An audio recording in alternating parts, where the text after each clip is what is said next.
So thank you everyone for coming. Sorry we're having a little technical problems with computers trying to get the presentation hooked up so our friend who's on stage can watch it over Zoom. So that's what we're trying to work with here. Hopefully, cross your fingers, we got it all fixed. So welcome to Tales from the Vault, Bookish, all about the interesting art book collection that we have here at the museum. So without further ado, I'm going to turn it over to Doug Stapleton, our art curator at the museum. Who joined us today. I'm Doug Stapleton, Associate Curator of Art at the Bookist Museum, and I want to talk to you about a small but mighty portion of our collection. I'm calling it Bookish, and this is about artist books. And when you leave here today, you'll have no clear understanding of what an artist book is, but we'll hopefully have a lot of fun as we look at what this might be. So we're going to take a look at a selection of works in the museum collection. These are artworks that use the structure and function of books as inspiration. That's kind of that basic definition. And all of these are, in my mind, artist books. This is how we would interpret and curate them. Just a little background, artist books came with the age of the 20th century as sort of a distinctive art form. And like its cousins, photography and collage, they often use new materials and technologies not traditionally associated with art. And in this way, artists were free from expectations, allowing them to be innovative, rebellious, and sometimes quite raucous. Artist books also run the gamut. They can be cheaply reproduced, Xeroxed and stapled together, or they can be meticulously handcrafted. Artists have also taken the book form and moved it into sculpture. They've made them interactive experiences. They use those artist book as a social and political commentary, or just as a very uniquely personal piece. So with this wide range of possibilities, it's pretty hard to define what an artist book really is. But that's part of the pleasure. But first, some definitions. As I said before, the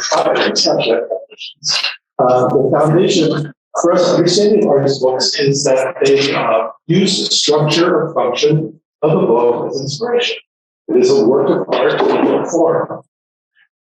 And then another thing is the second phrase, which is a little bit more complex, vary in the degree of focus on content, form, and material. So of course, like doing research, everyone tries to find a very formal language to talk about this pretty wild art form. But I want to just, so these are fairly stiff definitions.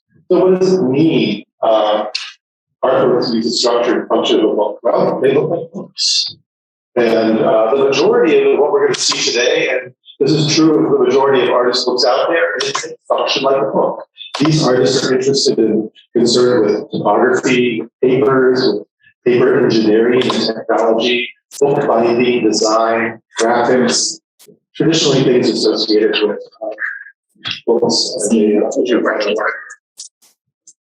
Varying degree of focus on content, form, and materials. So content, again, in the traditional book, content is really the carrier, the most important thing. The text, the narrative of the book. We'll let the book turn the pages and move along with the story. And this is true for most artists who make artist books. Content is the primary carrier in the piece. For some artists, though, the content is not most important. That's where we talk about form and materials. What is important is the formal structure of the book, what a book looks like, how a book feels in your hand, what a book physically does, what materials are used to make a book. And these are the pieces that start to move into sculpture. Think about the book as an object, as a piece of sculpture. So you have content, you have form and material, and they kind of whoosh together across kind of a spectrum. That's a word. Spectrum. Also, artists who do artist book often want you to rethink the reading, the nature of the book, like how you read it, how you experience it. It's like the book form as a form of adventure or surprise. They're physical, they're sometimes tactile. This is, you could think of pop-up books, accordion books, snake books, books as in book in boxes like this, but also alternative narratives, content that's a little bit askew. Another aspect of artist books, and this is this wonderful manifesto from Mark Fisher, Public Collectors, about how to publish your own self-publishing manifesto, which goes on for pages and pages. It's a wonderful grant. Is that artist books are produced almost entirely by the artist from start to finish. There's no editors, no editorial board, no marketing department, no outside institution or curatorial approval needed. This is really key because it really puts the production from beginning to end into the artist's hands. So the question would be then what is the difference between an artist book and an art book? So you at home have this huge monograph on your dining room or your coffee table, all the prints of Picasso, all the paintings of George O'Keeffe. That's what we would call an art book, a catalog, a monograph. And these are books that are produced to replicate works done in other media, usually. So like an exhibition catalog. So like I said before, artist books, artists are involved from the beginning to the end of the production. I'm including this example. This is in our collection from the Harry Hu Sideshow, which was the second exhibition by the Harry Hu artists in Chicago in '67. And for all their exhibitions, they didn't produce a catalog with a checklist or a curator's statement. They made these one-of-a-kind, really for each exhibit, comic books that they sold for $1. Just turn it up. That's pretty cool. And this was conceived as kind of like an artwork in and of itself. Yeah, this color is just changed. Is that what it is? Okay. Well, it's kind of crazy. Now we got this yellow cast. I'm sorry. Here's some of the pages on the inside of that very comic book. So these are purchased for $1. They were commercially produced. They were offset printed from original drawings. And let's say they weren't reproducing the objects in the exhibit. They acted, it sort of existed as its own thing. And the final thing about artist books is that they can be handmade or mass produced. They really follow a range of technologies in their production. And how and which, whether it's a mass produced piece or a commercially printed piece or a handmade object, it doesn't matter. This is a wonderful sort of democratizing process that's happening within the art world that artist books have been a big part of. Printmaking and photographers, prior to this, another medium where you reproduce endlessly the same piece, sort of fought for this place against in the hierarchy of the art world to be seen as a legitimate art form. In the craft world, you had people like bookbinders and ceramic artists and weavers who were very process oriented, but were also sort of considered lower on the hierarchy. And they sort of fought for that place in the middle. And artist books kind of straddle that. It can be commercially reproduced, it can be meticulously handmade, but they can exist for us curatorially on the same level. So we're going to start looking at some of the pieces in our collection. So you've got all these definitions right in your head. You're really clear, right, of what an artist book is. Yeah, great. The main thing you need to think about is artwork that uses a structure and function as well for inspiration. Now, projects for the page. With artist books, there's all kinds of euphemisms or different phrases that are bandied about that could be called edition, altered book, an artist book. And sometimes, especially conceptually based artists, who kind of work on an idea first and then explore and sort of iterations out in the world, often talk about projects for the page. And that's just a really sweet way of saying it kind of is for a book, but it could exist up here and it could exist on the walls. And, this is one of the places where you're going to find it. And a lot of these books are part of our projects for the page. This was actually a really good definition. A book made by an artist and intended as a work of art. That's all you need to know. Just look at the response. Okay. One of the first ones I'm going to talk about here is Tom Fedlinger. We have the book up here on the table. There you have the cover of the piece, and I tried to give you the sort of piece information, sort of citation information in there. So a lot of these projects for the page really are not about the craft of the book. It's about getting that information out in the quickest and the easiest way possible, often using just photomechanical reproduction, offset printing, risograph, xeroxing, whatever it might be, and often using commercial forms of binding, like this spiral bend. This is a book that you could take it from his photographs and from his information, but you can take it to a Kinko's and package, or to a small bindery or to a small book publisher. And that's also very key. You'll see that in a lot of the other pieces that we're going to see here too. But what he did with this piece, the next 4 examples I'm going to show you what artists are dealing with using artist books to talk about our relationships with the natural world. It has a museum that's not just art, but also natural history. It's nice when we can have collections that speak to each other. So here's this wonderful abstract page. I actually have it opened up there at the front of these lovely vellum gatefolds. Again, following the structure of the book, using many of the same terms. And what these little squares are, besides being really wonderful like abstract design, is these are all the front lawns on a certain stretch of street in the north side of Chicago.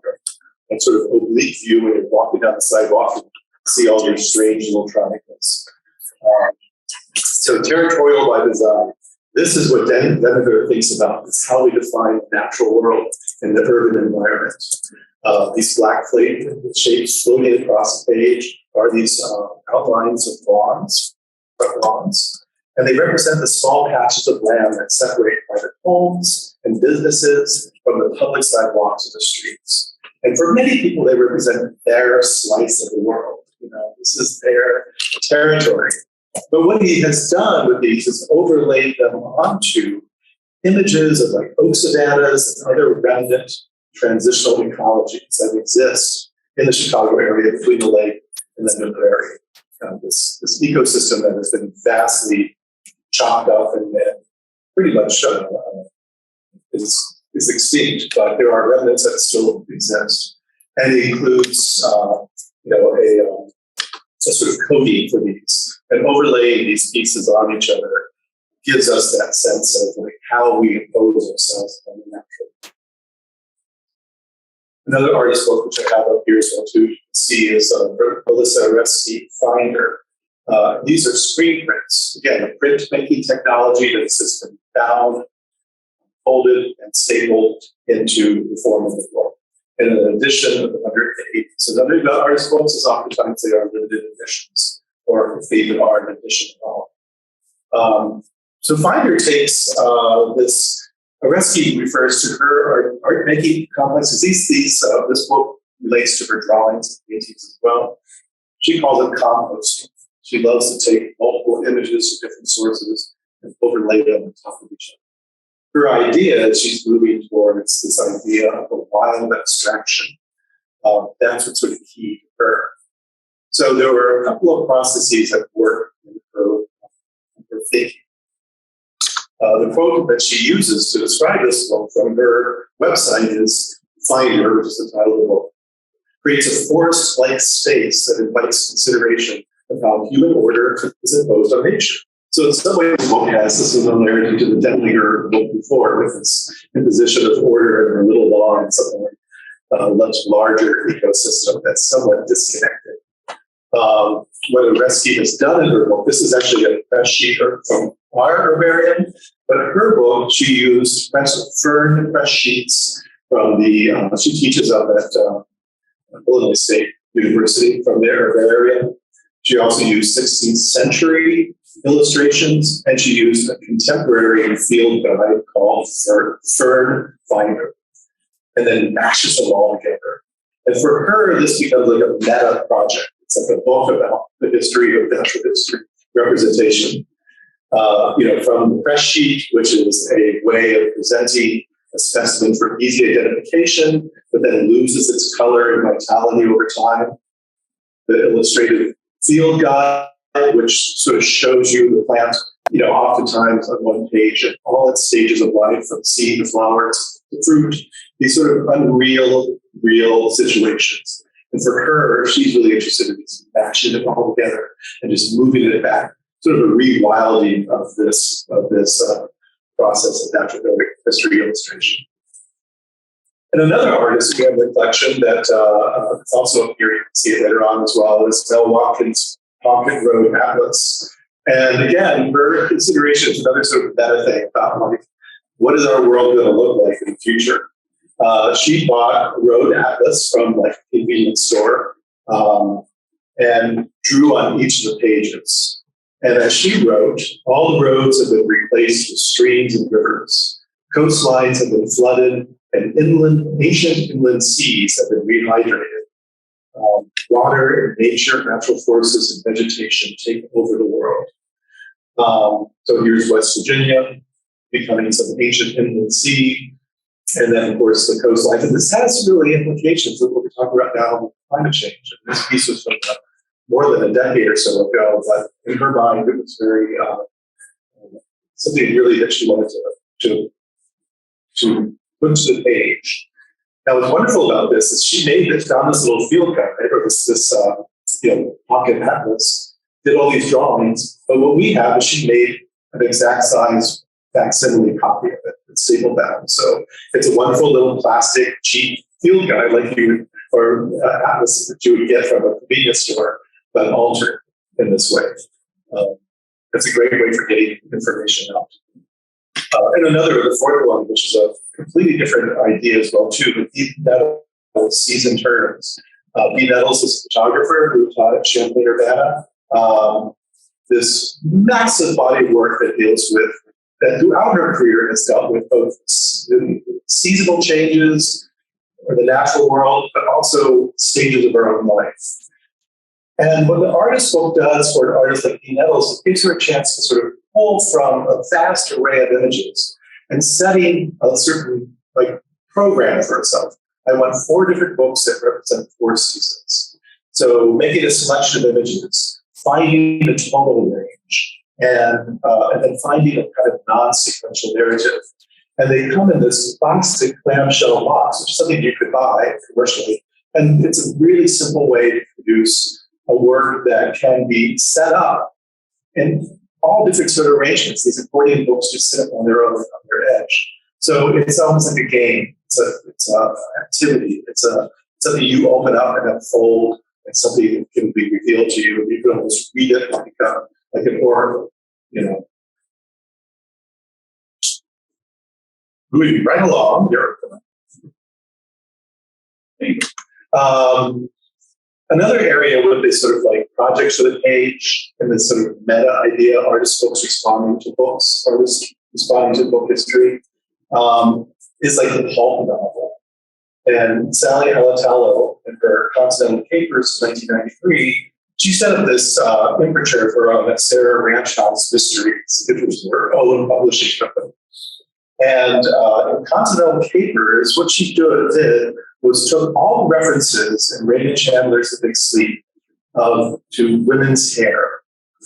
The characters are never named, or rarely named. They're mostly described by physical attributes. And she created this wonderful kind of blurb on the back, that kind of has all that excitement, like a mystery novel as well too. But as a sort of more feminist critique, what she then did was take found stock footages from hair style magazines, scans of actual hair, and then some of her own commentary.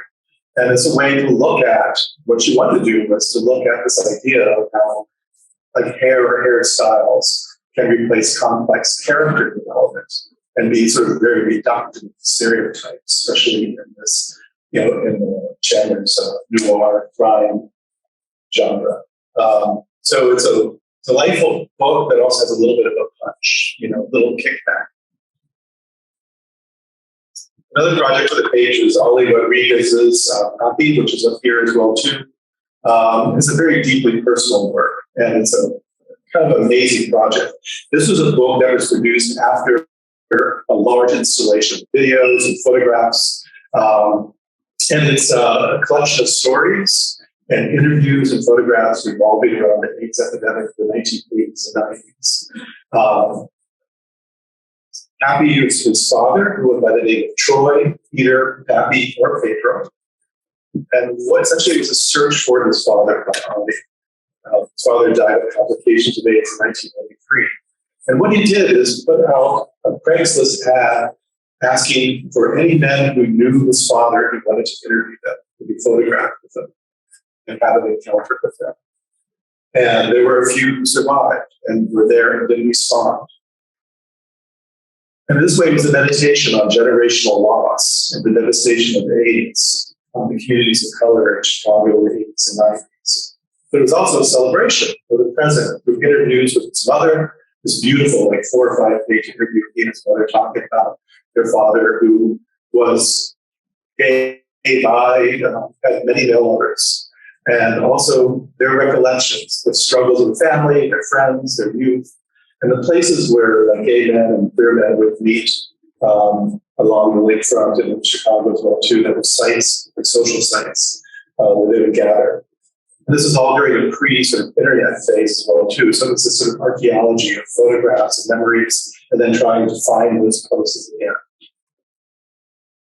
And the documents include all the transcripts of various people that he interviewed. They're all unedited and unmediated. Another similar project we have is the Black Matriarch Archive here by Ankabuluan Merriweather. And this was another project where she asked people from the Black community, people of color, to send in stories and photographs of the matriarchs of their family. So the book, that's the cover, the objective, and then each page is basically like a primary source of the text and an image supplied by someone who responded to the call. Her statement about it was, members of the African diaspora sent images and video documentation of Black elders, whether they be grandmothers, great aunts, godmothers, or caregivers. The goal to create an ongoing archive commemorating the Black women in our lives who were crucial in our upbringing.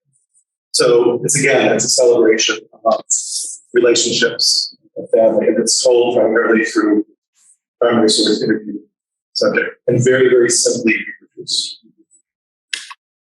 A little more complex, really quite beautiful, is this Orquídea Tarabe, Land of Mustaches. And these are risograph, which is a kind of like a weird combination of Xerox, mimeograph, printing, beautiful saturated colors. Here's where an artist can take their existing body of work and kind of find a way to shuffle it around and put it together in a new form. And Tarabe's work, just to give you a little background, sort of makes sense with the title of why all these images are that, is her work, her paintings and prints are filled with men, usually painted in clownish ways, in scenes that sort of resemble comedies. And this is her critique of growing up in a male-dominated society in Iran, where men could act freely and women suffered under restrictions to their freedom and mobility. But the playful quality of her work makes her a very gentle critique of this, stripping away much of the machismo that she finds and the underlying complex of sort of masculinity and fragility. So the Land of Mustaches includes this wonderful little mustache cat that's for you, Meredith. And she also, with all of her print, these are all taken sort of called from existing paintings, which are like dye and fabric, but then recombined and re-edited into this book form. No text, no commentary, no introduction, just wonderful, vivid page after page images. So the other thing about artist books is you can get like a whole body of work by an artist and have it right there in your hand. So this really lovely form of having this direct engagement with someone's like creative process. I spent a little time with Mark Fisher, public collectors, someone who calls from like the world around him, whether it's like image files at the library, or in this case with Police Scanner from 2021. For 75 days, he listened to online Police Scanner channels. And for 45 minutes for these 75 days, he made a scan of noting the day, the time, and what was said. So each of the pages is this sort of handwritten, just what he was catching from these police scanners. And this is kind of indicative of all this work. And it's a really fabulous setup. He's been working in Chicago as publishing his own artist projects, artist books for decades. And it's really worth going to his website and looking at it. This is one of those ideas of like, he's the one who wrote that manifesto and showed you earlier. One of the things he says is like, make it cheap, make sure you cover your costs, and make it a little extra to pay for the next project. But this is a democratic art form, make it available for everybody. The concealer, so on the secondary market, you would find photographs of people being arrested, being transported to and from courtrooms or in courtrooms. And the whole idea of the publication that he wrote explores the efforts of photojournalists to capture the faces of people as they're being arrested, transported, blah, blah, blah. And part of it was like this idea of covering your face. That was his legal concealers idea. And the photos ranged from 1945 to 1990. He said they all came with information on the back of the photographs of who it was, where it took place, but he didn't include that. He just wanted to be this visual study. So it's page after page of these. And many of his books follow the same format, hardcore architecture. So it's not architecture that's like, this is hardcore architecture. These are the places where early like punk and hardcore bands lived. So in the 1980s, when he was reading Maximum Rock and Roll and getting like mail order tapes, demo tapes, they would all include addresses. So he went on Google Maps and found the address. So that's where Sonic Youth originally in the 1980s. That was their headquarters. Well, others were like just people's homes. So this is just this crazy, like wrapped up in this like as he described it, he says, just about the relationship between architecture, living spaces, and the history of American hardcore bands in the 1980s. That'd be good for your Gen X exhibit. Oh, Mandy. So this was basically people's writing comments to YouTube versions of Barry Manilow's band. Unedited, just exactly the way he found them. And it's just like taking one source and finding all these just full of pathos. And bonus point, who was Mandy in the song? And also mystery guitarist, secondary market, finding people in their home. His descriptions of his books on his website are just such fascinating books. So from the early 60s to early 2000s, his criteria was the photo should have an element of mystery, make me want to hear the music of the subject. And he didn't want anybody who was recognizably famous or known. So the whole book is just photographs of these found people playing their mystery guitars. And indoor dining, library excavation. Again, and this is like, those of us of a certain age, remember you go to a library and have like image files. You can open up these big drawers and find like images cut out and pasted. So he was looking at 1980s food industry periodicals, restaurant institution, frozen food, restaurant management, those are some of the hot titles. And he was also reading about gender advertisement, gender advertising and stereotyping. So he started to find these images from these old trade journals. But what I really liked is what he wrote about it. He said, I started this issue back in January 2020 by scanning reference materials at the Washington Library. COVID-19 happened, everything shut down. By April 21, I was vaccinated, so I went back to the library to resume my project. In the year plus since I started this issue, the food industry has been fully transformed by the pandemic. Nearly 200 Chicago restaurants have closed forever. Restaurants constructed strange new outdoor eating spaces. Our entire relationship with indoor dining has changed. When I took a fresh look at the material I collected, these images resonated for me in new ways. Right now, however, I still prefer the dining room. But library, this whole series is library excavation. Just going to the library, setting a goal for himself, pictures of people eating wars, finding them, and then putting them in this relationship. I think it's out here. It's really hilarious. Okay. So those are like the projects with page. And I want to sort of talk about moving. We're going to move right along here. Talk about moving into the object. We have this box piece, Andrew Holmquist Connexion, Connections, which is basically an addition of 10 artist books in a custom box. Many of them facsimiles of earlier projects, writing projects with other artists, kind of reduced down in size. Some of them made specifically for this. There's even this wonderful little cube up there, dimensional cube that you can look down into, all die cut, professionally, commercially printed. But the source for this, I mean, this is where it gets like, where does this come from? So Marcel Duchamp did this whole series of what he called box in the leaves, which would take reproductions of this artwork, reduce down in size, and create these essentially exhibitions in a box or a suitcase. And you could unpack them and open them up and arrange them any way you wanted to. So this idea about like a structured relationship to viewing the work is lost. And that's the same thing that's happening with Holmquist's work as well too.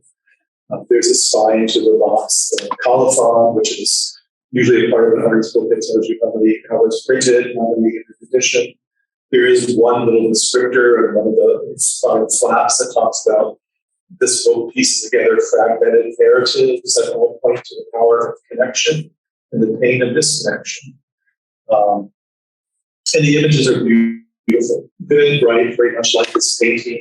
Some of them are pieces that we did with other artists, with writers. And some of the books within this, there's a book called Spells and Curses, Phantom Geisha, which he's described as being text by Tyler McKeel, paired with flamboyant illustrations. It's a wonderful experience of unfolding and unwrapping these pieces, and then putting them all back into the little spot.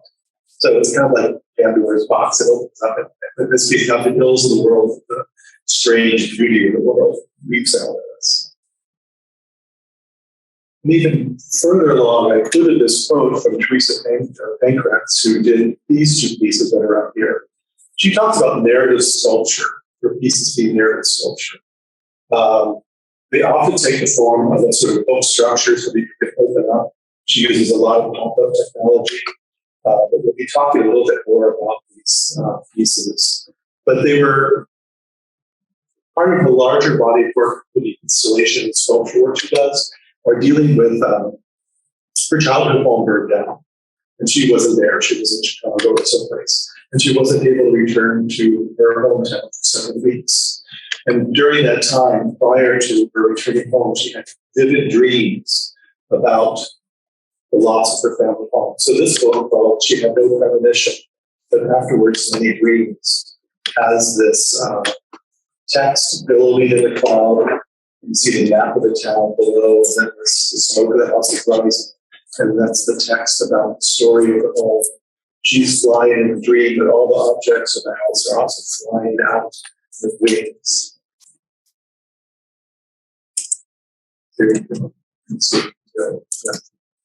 And go back to sleep. And the second piece that's related is she dreamed of wrapped in a house of 5 rooms. And this is like a non-linear tale told of objects. So from first glance, it looks like an old beat-up shoebox and sort of things you would find around the house. And many of them are found objects like the plastic tape dispenser, the record, the spool of thread, the embroidery hoop. But the rest are all artist-made, printed and constructed to look like the candle, box of candles. The candles, which have each of the pieces have a little snippet, a little phrase about this home that she dreamt about. Each year in this room, she made a wish, is what's on the candle box. So it's like this wonderful object that you can read it like a book. You can open it up and pull out each object and read the little narrative snippet that goes along. And then moving even further afield into the idea of object, and this is where I don't have as much to say about each of them because they're really about this relationship to the formal quality of peace. This piece by Betsy Berkey, entitled French to English, English to French, That's the title of the book that she used. But then using just a simple paper technology, folding technology, create this arching and fluid piece that when you hold it, almost like a slinky, that has a wonderful like move and dance to it. We have two pieces by Doug Stapleton, a small book up here called Around the World, which is the title of the book. For Spector, who is a conceptual artist as well too, like works with collage of altered books and sculpture and text. He takes a black and white photo, it's like a black and white book of like photos around the world, and then using it as create this like surface that's almost like a tree board, but it's just tearing each page, moving over just a centimeter each time. And for him, he equates it to like painting or drawing, that each of those tear elements is like making a mark, but it's a reductive process. But as you can see, it's on the table. It also creates this wedge shape, this wonderful slope, this object. So it's not a book you leave from, you're just looking at that wonderful abstraction that comes out of that. So that idea of a reductive, of tearing, is something found, which is great. Another piece we have up here is framed. It's along the same lines. He does call this page 17. These are actually kind of a faux book in a way. What he does is takes an image and has it printed multiple times and stacked and arranged kind of like an open book, and then starts tearing that. So it's an intentionally assembled artist like book-like object that becomes, for him, a reductive painting, if that makes sense. But even wilder is this piece by Melissa Craig, which is hand-cast, handmade Kozo paper. Basically, she casts the spine of a book and then arrange them into this wonderful like, tree ring pattern. She's kind of referencing that relationship of trees and to paper making. So as a book, it's no way to read it, but there is a structure to it that feels very book-like to me. So this is when it starts to stretch, and I love that stretch. It's a bigger piece. I wish I could bring it out in a better photograph, but and it's also delicate. It's like the husk, like the idea of the cover of the book when they get old and kind of dry. And if you look at an old tree that starts to rot out from the inside, and you start to have that wonderful interior space as well too. There's this relationship to the formal qualities of decay within the world, and also the sense of like the books that are a few more just to talk about here, but one of the other things I think about with artist books is something like almost the unintentional artist book, like the sketchbook. Many visual artists do sketchbooks, and oftentimes they are maybe perhaps random, but in some cases, like Evelyn Statzer, her sketchbooks really did have a process to them in a sense. So looking through these dated sketchbooks from page to page, you feel the relationship from one piece to the next. So the one that's on the left here, which would be from 1957, was a bleed through. It was a marker on a page. She would do a drawing and then she would turn page, whatever that marker that led through to the next page would then form the next page, which would then lead to the next page, lead to the next page. So it's this kind of iterative response to her previous drawing and moving into the next, moving into the next. Sorry. And same with her, like this sketchbook, which is based on landscapes, but just her formal quality of the landscape, how she reduced it, and then each page is another. So that's another way that we can think about the intentional, unintentional artist. And the last piece I want to talk to you about, which is a mammoth piece. So you've seen like the Audubon prints on those elephant folio-sized pages. It's like one of the biggest commercial pieces of paper made for printing. David Gordon in 1999 did a dream book, and there's kind of like the colophon, I think not the colophon for it, but that's kind of like on the first page it tells you a little bit about the piece. And each of the pages of this book has a letterpress bit of sort of poetry based on her dream journals, and these unique drawings that are tipped in. So it is, in that case, it's a one-of-a-kind book, unless you decide to do a facsimile copy of it. So it's like having this portfolio of a whole body of work with accompanying text to them. And they're vivid, beautiful, gorgeous pieces. And I think I'm just going to go back. The size, it's 35 by 26. So it's not quite, I don't think it's quite elephant folio size, but it's pretty large. It's hand bound with a stamped titling on the cover. And each of the pages, there's one of the close-ups of one of the sort of poem plates that accompany each of the plates. Again, it's kind of like not a really sequential narrative. It's a little bit of a stream of consciousness. Mostly just snippets from dreams that she recalls, and then does kind of a responsive page to them. And it's just it's a treasure. It's one of those things where you objects you open it up and start delving into it.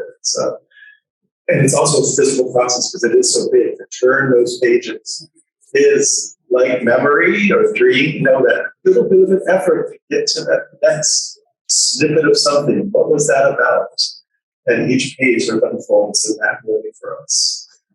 We recently had something that it was just kind of very beautiful to see it out.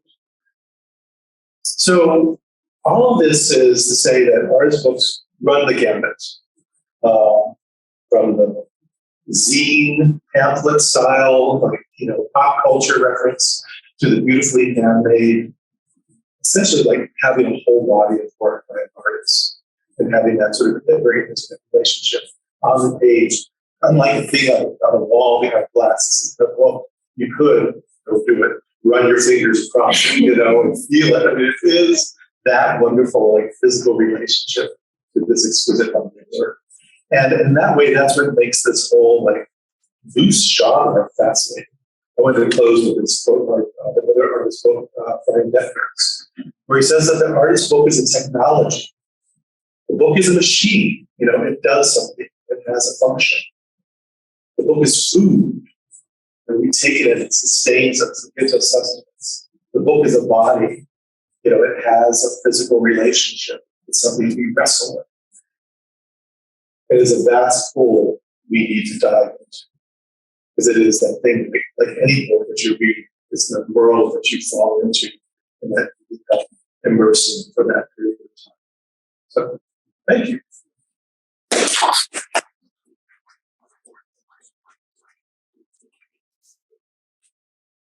I don't know if there's any questions or not. Sarah, do you want to? Yes. Are you familiar with art journals, or commonly called art journals today? Yeah. And in a lot of ways, that's kind of, they're sort of prompted. My understanding is here's some things to consider. It's sort of like what Mark Fisher does when he gives them himself, I'm going to find for architecture he addresses. It's like the limits that you set for yourself, and then how you can expand and find this infinite variety of it. So I think art journals are a great example of that. They're very, very popular. And oftentimes, but a lot of times not intended necessarily for public. So all these things, though they may be very personal, are intended to move out to the world. But something like the art journal could become a public piece. It could become an article in a way. It's actually sort of like an artist book of training. Here, try this. But it has that idea that it encapsulates within its, it's covers a whole range of possibilities. I did with So to me, it's almost like a historical piece. Well, and many of these books too were done during that time. And actually, what I found during this last 2 years, especially with artists, when galleries were open, remote teaching for colleges, for art schools. I mean, everybody was struggling with that. How do we do this? Most artists were looking for ways to. What I noticed was an increase in printing and publishing of artist books and other ways of getting bodies of work out. What I didn't show you from Mark Fisher, a 70 or he did a thing called Quarantine Times, which was a broadside, a two-sided piece of paper. We invited artists to submit a poem, writing, or a combination, and he printed them as a double-sided edition called the Quarantine Times. So he said we have several of those. So yeah, they're also responsive to the time as well too.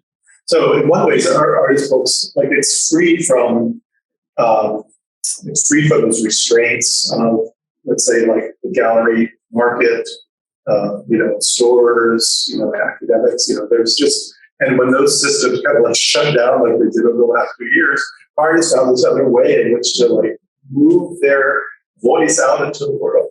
Great. I mean, not great. It was a good response. It wasn't a great time for everybody. Any other questions? Yes. We have one from online. Are artist books limited to being dimensional objects, or can they encompass digital realm as well, like ebooks or Kindle e-readers? I think they could. I've seen that as well too, and we haven't collected it. We don't really have the technology to do that, but yes, they can. Again, especially with the idea of conceptual work as well too. The idea is primary. Its relationship to its output is less important, so it exists as an electronic version, as a piece on the wall, as a published piece, whatever. That's a good question. Any others? Well, I do have some of the books out on the table if you'd like to take a look at those. Spend some time looking at those. You can sort of see the fact that they're small. If you want to scan that table or something like that, show that what we have, it's like you can have an entire body of work, an entire collection fit in a box with this medium. That's the other really great part of it as well too. But they may be small.